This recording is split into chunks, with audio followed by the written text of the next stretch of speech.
Imagine, it's medieval times. You're a monk. You've got to illuminate a manuscript. How do you do it? Calligraphy, of course.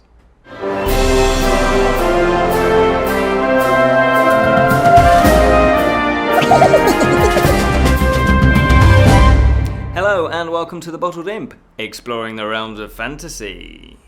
My name is Ken Boyter and today we are taking a look at Learn to Draw Calligraphy Nature by Andrew Fox, and it's published by Rock Point. Now, I've got a little bit of a disclaimer. I used to work with Andrew. Yay! Julian and I used to work with Andrew. Yay! He's a thoroughly nice man. So, he's written a book, and we thought we'd take a little jolly look at it. What's it all about? Well, let's find out. Calligraphy. What's that all about? I always thought, yes, medieval monks, they're crouched over, looking at their manuscripts, and they're writing. But of course, they also drew with the calligraphy pens as well. And that's exactly what Andrew Fox has done in this book. This is a guide.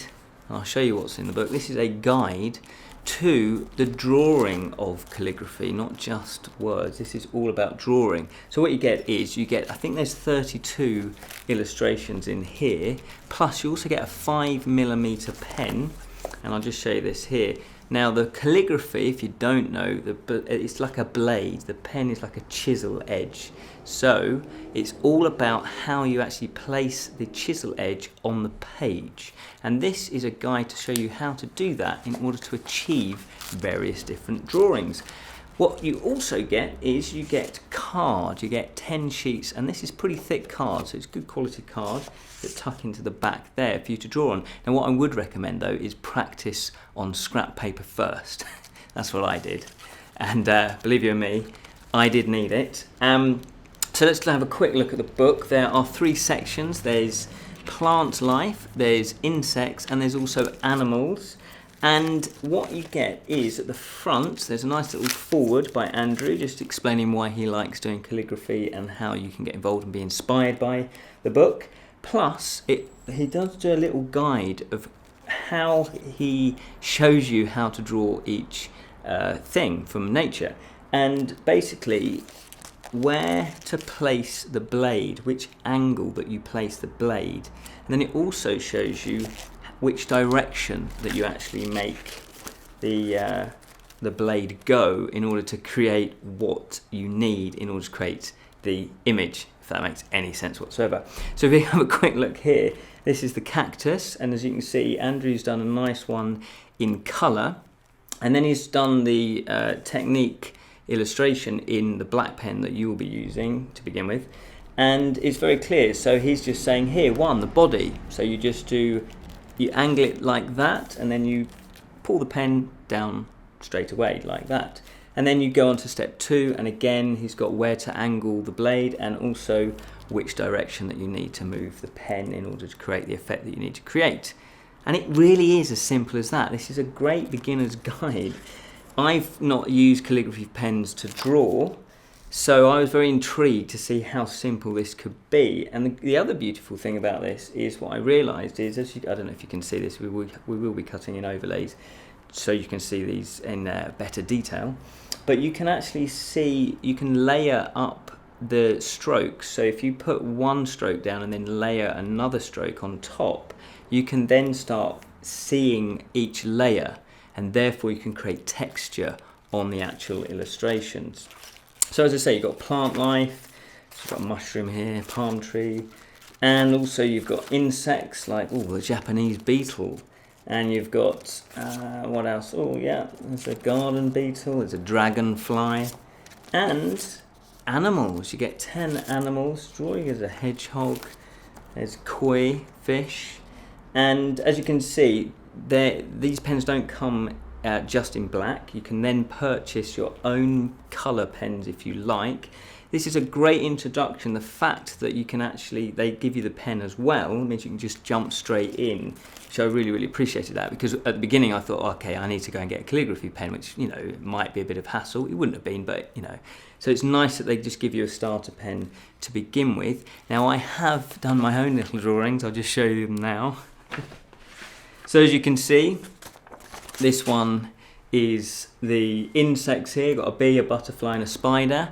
You've got a wolf, a bear and a hedgehog. And this was I did about 2 hours worth of practicing, because once I got into it, I really wanted to perfect it.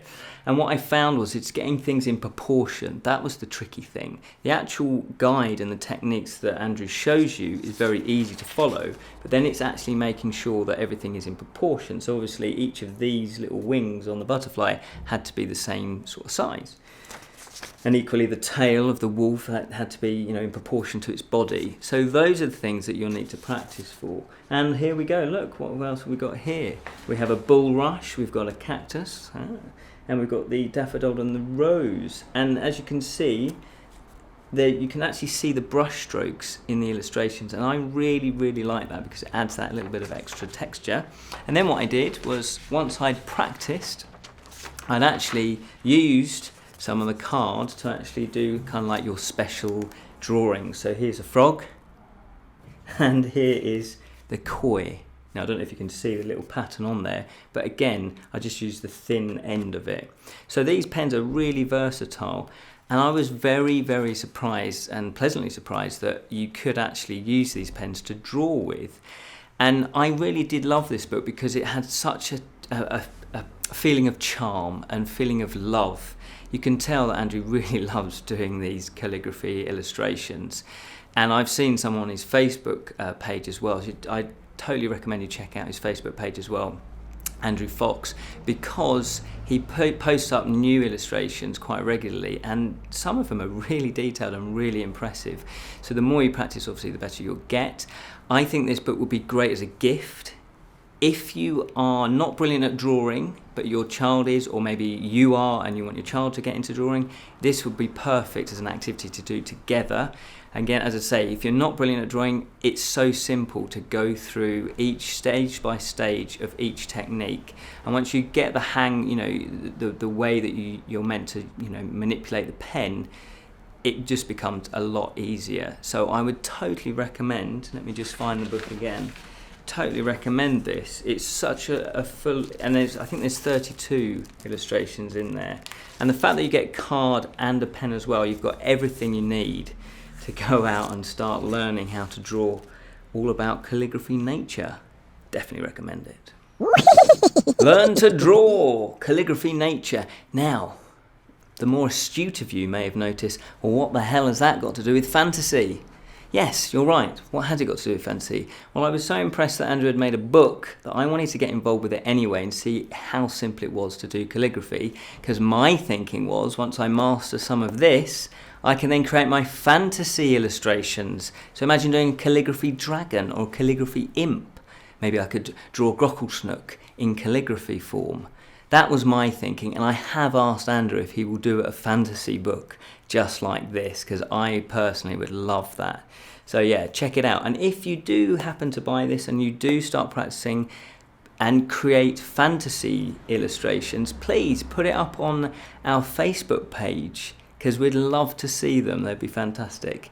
Thank you so much for watching, and remember, keep it unreal, especially if it's nature.